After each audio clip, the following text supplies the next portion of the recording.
আপুনি কেতিয়াবা অনুভৱ কৰিছেনে বাহিৰত সকলো ঠিকে আছে কিন্তু বুকুৰ ভিতৰত কৰবাত এটা বিষ আছে, এটা গধুৰ ভাৱ লাগি থাকে, যেন কৰবাত কিবা পুৰণি কথা, কিবা এটা ভয় বা চিন্তা আপোনাৰ পিছে পিছে ঘূৰি ফুৰিছে।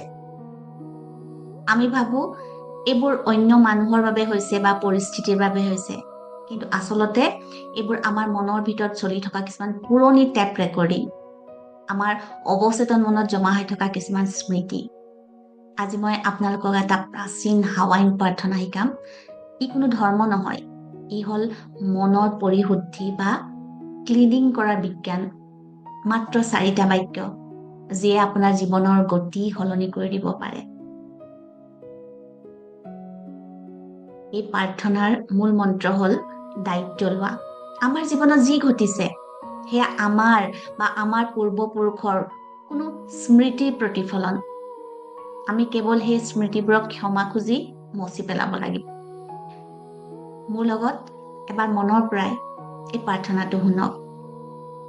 হে সৃষ্টিকৰ্তা, যদি মই, মোৰ পৰিয়াল, মোৰ আত্মীয় আৰু মোৰ পূৰ্বপুৰুষসকলে আপোনাক, আপোনাৰ পৰিয়াল, আত্মীয় বা পূৰ্বপুৰুষক সৃষ্টিৰ আদিৰ পৰা বৰ্তমানলৈকে কথাৰে, কামেৰে বা চিন্তাৰে আঘাত দিছিলো, তেন্তে অনুগ্ৰহ কৰি আমাক ক্ষমা কৰক।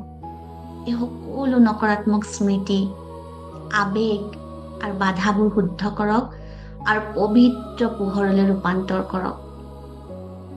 তথাস্তু। অনুভৱ কৰক যেন এটা গধুৰ বোজা আপোনাৰ কান্ধৰ পৰা আঁতৰি গৈছে। এই ডাঙৰ প্ৰাৰ্থনাটো মই ওপৰত যি কলো, তাৰ সাৰাংশ হ'ল মাত্ৰ 4টা বাক্য।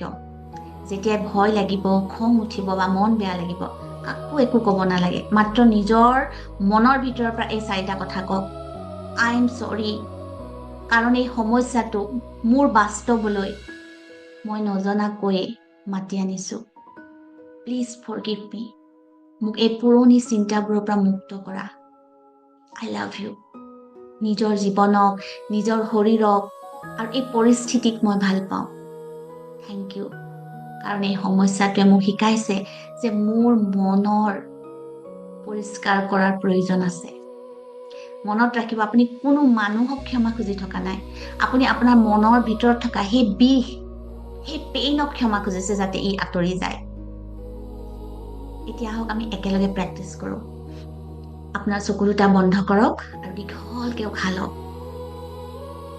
যিটো সমস্যাই বৰ্তমান আপোনাক আমনি কৰিছে সেইটো মনলৈ আনক আৰু মোৰ লগত কওক, I am sorry, please forgive me, thank you, I love you, I am sorry, please forgive me, thank you, I love you. I'm sorry. Please forgive me. Thank you.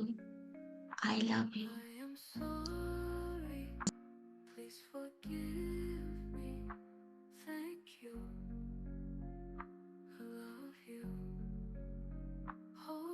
যদি কাৰোবাৰ লগত আপোনাৰ সম্পৰ্ক বেয়া হৈছে, তেন্তে তেওঁৰ মুখখন মনলৈ আনি কব, আমাৰ মাজত যি ভুল বুজাবুজি আছে তাৰ বাবে মই দুখিত।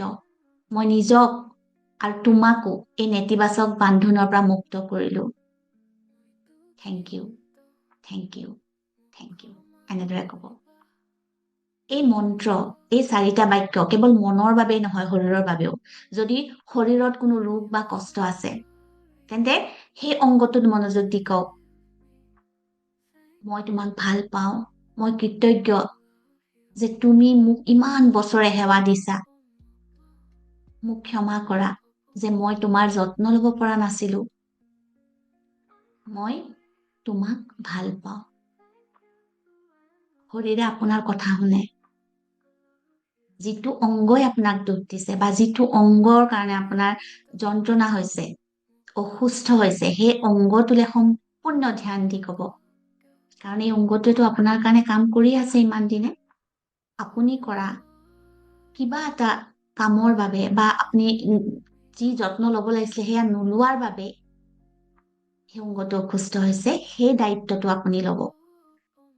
আৰু শেষত আপোনালোকে সদায় এই পৃথিৱীখনৰ বাবে প্ৰাৰ্থনা কৰিব।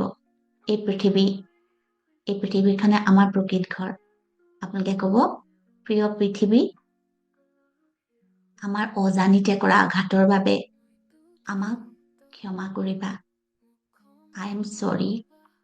Please forgive me. Thank you. I love you.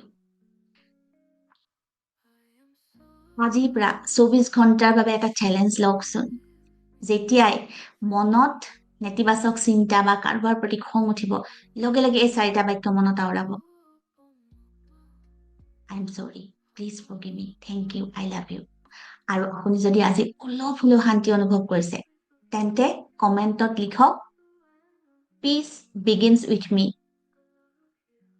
শান্তি মোৰ নিজৰ পৰাই আৰম্ভ হয়। আৰু কওকচোন, আপুনি এই প্ৰেক্টিচটো 7 দিনৰ বাবে কৰিব নে 21 দিনৰ বাবে কৰিব?